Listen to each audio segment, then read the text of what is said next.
some ideas from you. This is the best opportunity you have to speak all the way from the United States of America with a lot of experience, and we know it now. So please come forward. We have a few microphones here. Please mention your name and your question. Please. It's just a very small question. What happened to Ron Paul? To Ron Paul, it's interesting you mentioned his name because he is the Republican that is the most clever in using social media strategy. He was able to raise lots of money on the internet, even though he's much, much, much less famous than the man who now is running against Obama, Mitt Romney. Ron Paul, you know, his ideas, I think, were a little bit too outside of the mainstream for most Americans. So even though he was using really important social media strategies, his ideas were still too extreme. So you need an idea that will appeal in a broad way. However, Ron Paul is still influencing the Republican convention, and you'll see more of him in August. Voters are the most enthusiastic, and if Obama, done it, why can't go? There's only one Obama. I mean, there's only one Obama. There's only one person with that kind of charisma and speaking abilities who's able to inspire people in this way. So, you can't use these strategies and raise $500 million. I hate to make you disappointed, but you will not raise $500 million. However, if you use these strategies, you will become much, much, much more successful than you would have been had you not used these strategies. If Ron Paul wasn't using these social media strategies and having these enthusiastic supporters and giving them the empowerment to take a real ownership role in his campaign, you would have never heard of Ron Paul. Think about how incredible it is that in Malaysia, maybe 10,000 miles away from the United States, you've heard of Ron Paul, an obscure congressman from Texas, right? So the fact that he was able to use these technologies and trust these technologies and trust his supporters showed that he was able to really, really, really move in a direction. And who knows, maybe he will become the president someday.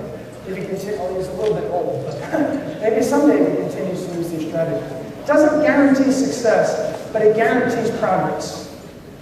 Are there any other questions? Yes. One there.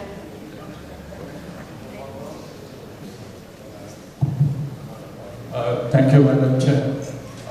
Sam, it's very, very inspiring. Thank you for sharing and thank you for caring also.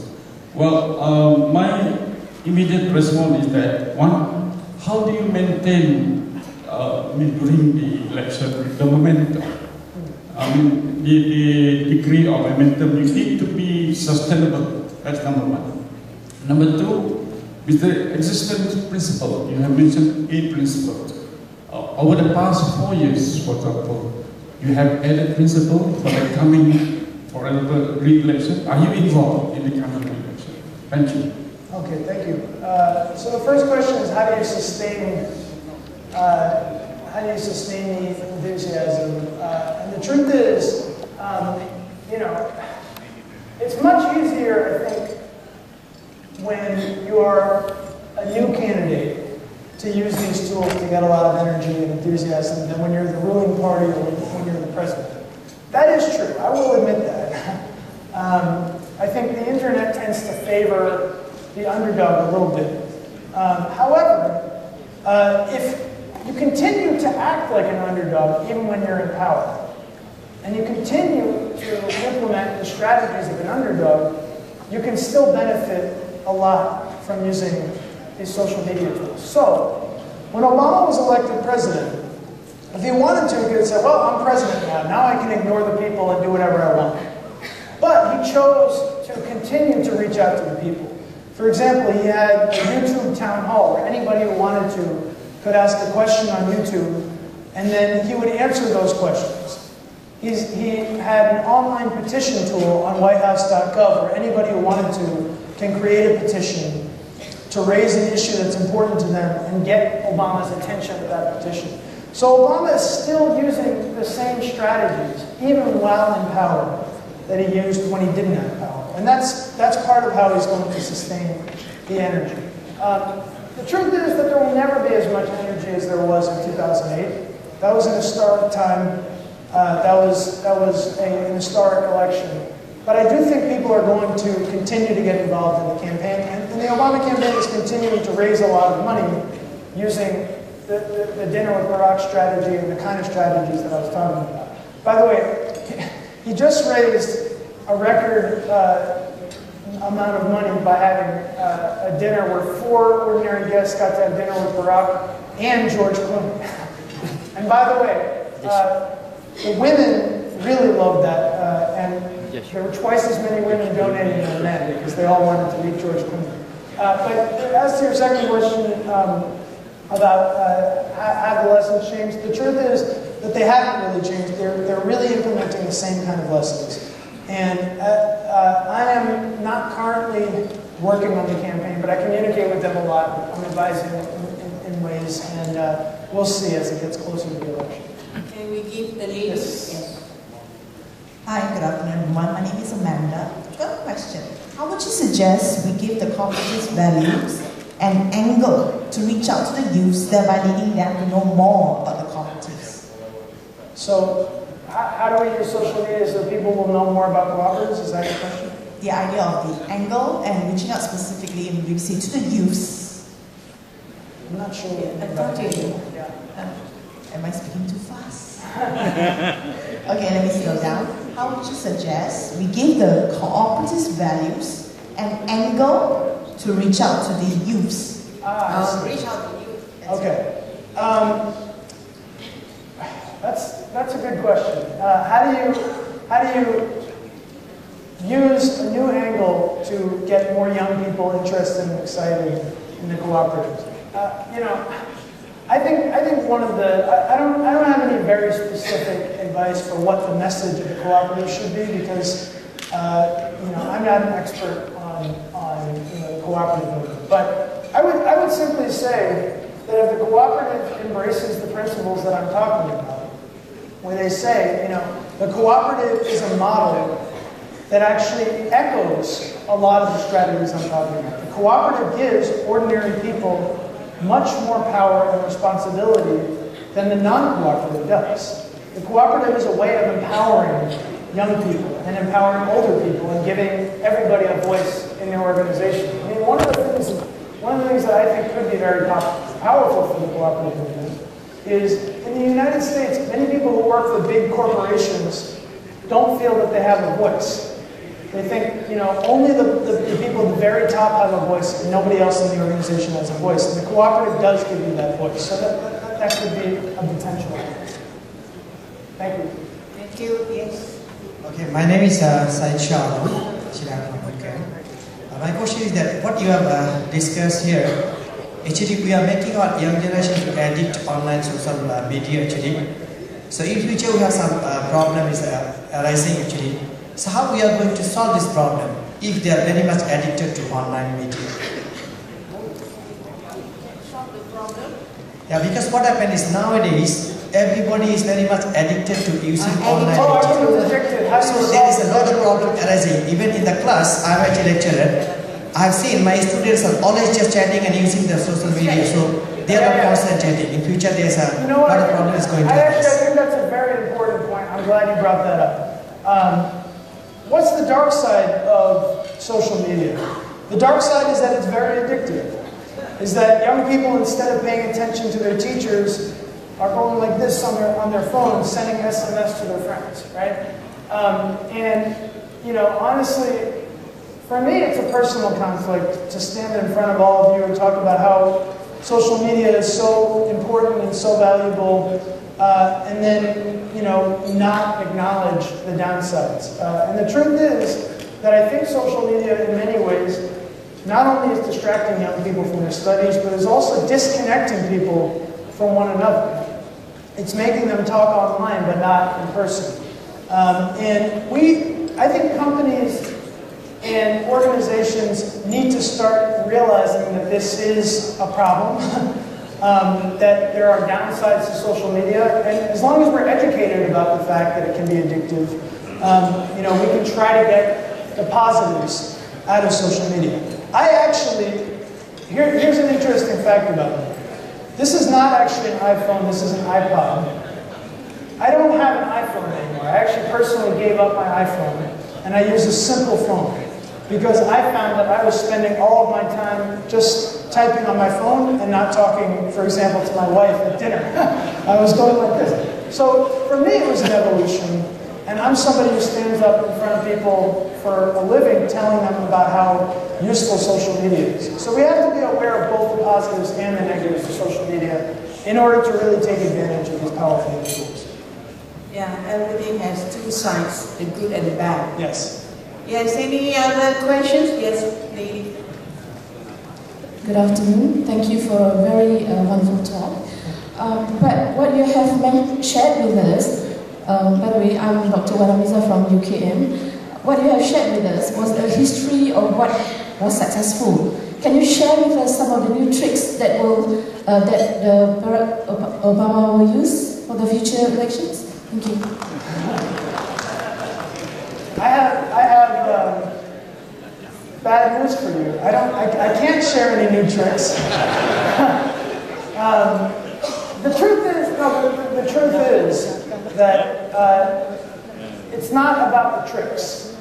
It's really not about the tricks. It's not about, you know, if I put a new kind of button on my Facebook page, can I get more people? It's not about if I do a special kind of graphic or a special kind of mashup, can I create the most viral video in the world? That's not what it's about. It's really about the underlying principles of why you're using these tools. It's not about the tools themselves, it's about why you're using these tools. Are you using these tools to have a conversation? Are you using these tools to listen to and respect your followers and supporters? Are you using these tools to give power to people rather than take power away from them? If you are, you're going to succeed with social media. So Obama's strategy now, like I said, is very similar to the same strategy of 4 years ago. It's about the principles that he's using. And whether he's using those principles with email or with Twitter or with Facebook, it's the attitude that is leading to his success. It's not the tools themselves. The one key difference that I will say is different this time versus last time, aside from all of the revolutions in mobile phone technology and iPhones and iPads and all that, is that we have a lot more data.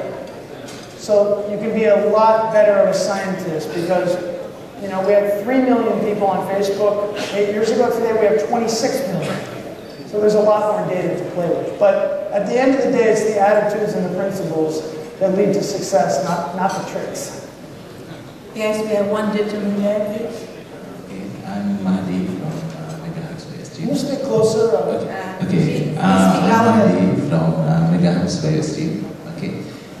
Sam, did you hear anything about the social customer relation management, SCRM? Social customer relation. Oh, so social customer CRM. SCRM. Now they added the S. No, tell me.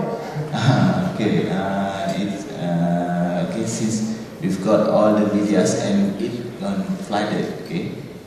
To monitor them, they will have the system, the SCRM for monitoring all the things around. Yeah. Right? And then, do you have any ideas about that? Truthfully, I don't know about that, but I will look into it, and you can contact me over email. I'll let you know what I think about it, but I don't know about it. So. Okay, and then since we have all the conversations there, right? Okay, and then to find out all these things, okay, because they've got because even the Twitter also they've got the status.net and the other social medias, okay, they've got about hundreds in it, okay. How we could make how we could control them, okay? How we could get the informations from them, because they will have about hundreds, and they will also they will diversify. Okay? Maybe do you have any idea to how to manage the real social medias, because they will have many social medias available right now. So, if I understand correctly, how do you manage all of the, since there's so many different social networks, Facebook, Twitter, but also many others, how do you manage and get the most effective data out of those supporters? And the truth is that you don't own the data on Facebook. Facebook owns that data. So one of the most important things was to bring people, our strategy was, it's not enough to engage people on Facebook. We want people to come to BarackObama.com. We want them to give us their information on BarackObama.com, because that way we can correspond with them directly. So Facebook was never the end goal. We always wanted people to start on Facebook and then migrate to MyBarackObama.com. Well, I don't see anybody standing up. The last two, because lunch is ready. Yeah, good morning, sir. Good afternoon. All right, just want to ask you regarding this, the email, because I'm linked to the Barack Obama email system with the White House. What they do send out, like for example, they say thanks for signing the President's Mother's Day wish or whatever, and then if you'd like to leave a note for Michelle, please do so. And at the end of the day, the whole thing, when you say yes, and they say, okay, I donate now, So, but the problem is, you see, when you have a zip code, it's only for American citizens. Yeah. Right. Why doesn't Barack Obama has this worldwide? Well, there's a simple answer. It's simply because our election laws only allow American citizens to donate to the American campaign. And the truth is that he has many millions of supporters and followers around the world. And after he is president, I would expect that there will be opportunities to engage with the international community and maybe have international people donating to his foundation and things like that. But our election laws make it necessary that only Americans can donate. And I imagine it's probably the same with Malaysian election laws. I don't think I can donate to one of your candidates either. So that's the simple answer. But thanks for being on the email list. Yes, Mr. Rahman, last one. Oh, another one. Okay, Mr. Sen, you has been spoken about the new media, especially in elections. The impacts of the new media is almost been done as what happened to Obama. Okay, what about the traditional media impact? Is it still, because some of them are still put contrast to the traditional media such as in television and news? Yeah, good question. So what happens to the traditional media? If new media is replacing all the traditional media, why are people still using traditional media? And look, obviously I'm biased. Very soon television and internet will be one device. A computer and the television will be one device. It will be inseparable. So when that convergence happens, television ads will be irrelevant because they'll be the same as internet ads. So a lot of this is happening, maybe not immediately, but in the very near future. And the main point I want you to leave with today is don't reject traditional media. You still should do traditional media, but don't ignore social media and new media. So many organizations spend 99% of their focus on traditional media and 1% or 0% on the new media. And hopefully, after today, you can leave and start to have more of a balance in traditional media and new media. And eventually, maybe 10 years from now, new media is going to be much more important than traditional. But I will acknowledge that today, television is probably still a more important persuasion tool than internet, because like in Malaysia, I mean, what 40% are on the internet, but probably many more are watching television. And same in the United States. Not everyone in the United States is on the internet yet either. That's a misconception about the US. There are many poor people in the U.S. who do not have internet access, but do have television. Do we have time for one more? And then all right. Okay. One. Two more? Very short question. Okay. Are there any other leaders in this world asking your professional service for their election campaign? Thank you. You sound interested, huh? Yeah, there are. That's the answer. The truth is that I think campaigns and elections all around the world are looking at Obama's campaign because it's one of the most successful campaigns in history. So I've been approached in various capacities by government leaders, campaigns, companies. So if anyone's interested, you can email me, but the answer is yes. Anybody interested? You have to talk to me. Yes, Army is my agent. Well, any more? Since yet is Saturday. Jikamuddin. Jikamuddin. If Barack Obama is not black, do you think this kind of social media will have come in leaps and bounds? That's one question. The second question is, because Barack Obama is black, okay, how do you attract? What was because what we have is the tools, but how do you attract people to use the tools? The third question is there a centralized committee on your part to set the parameter for the contents of the sites, the websites and all that? Thank you.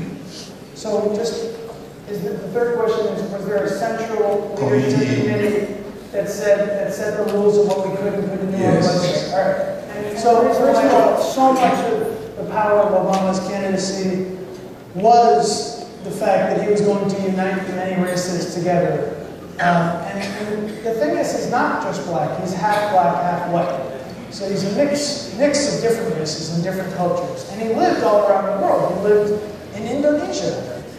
This is a man who lived in Indonesia, he had an African father, lived in Hawaii, so he's almost in many ways the first international candidate. So in a lot of ways, it was his personal identity that was so appealing to the voter. And I know that in Malaysia there are some racial issues that are similar to in America. So who knows, maybe there will be an Obama type here someday as well. In terms of getting people to use the tools, the tools are there for people to use, but they're not going to use them unless they're inspired and unless they feel respected. So a lot of it is telling stories, a lot of it is opening up, a lot of it is creating that conversation that I've been talking about. And the last question is an interesting question that's actually quite important. Who was supervising me when I was writing on the blog? Who was supervising me when I was writing on the website? Me. And this was quite unusual, again, because so many campaigns are very, very controlled. Everything has rules and processes and a bureaucracy and a hierarchy that you have to, get everything approved. But there's a reason why I was acting by myself. I basically said, look, the blog cannot be authentic if everything I write has to be approved by a central committee. If that happens, then I'll be afraid every time I write that the central committee will reject what I wrote. And it will take all the humanity and informality out of my voice. So basically I had to gain the trust of the campaign manager, and he trusted my judgment. And again, maybe now that Obama's president, they're not being as risky as they were. But it's important to be risky when you're using social media. If you don't have the trust, then everything will feel very stiff and controlled and inhuman. And social media only works when it's human. The last one. Okay. That's a good question. How can the new media be used by the youth to build up a greater generation? Well, I have maybe a provocative answer. One thing that could be very interesting is if the Ministry of Education uses the social media to ask the students if they have ideas for how to improve the education system. If they ask students what are the different subjects that they really feel that they could learn more about. What are the different types of teaching that they feel passionate about and don't feel as passionate about. I would say that in many ways what's so powerful about social media is that you can go directly to the people and ask them for their input. And I'm not suggesting that you just allow any student to tell you what they want on Facebook and then change the education system. Because if they did that, they would just say, we want to play Nintendo all day in school and do no math or anything else. But you can definitely use these tools to directly engage people. And I think that they will feel very enthusiastic about giving their feedback.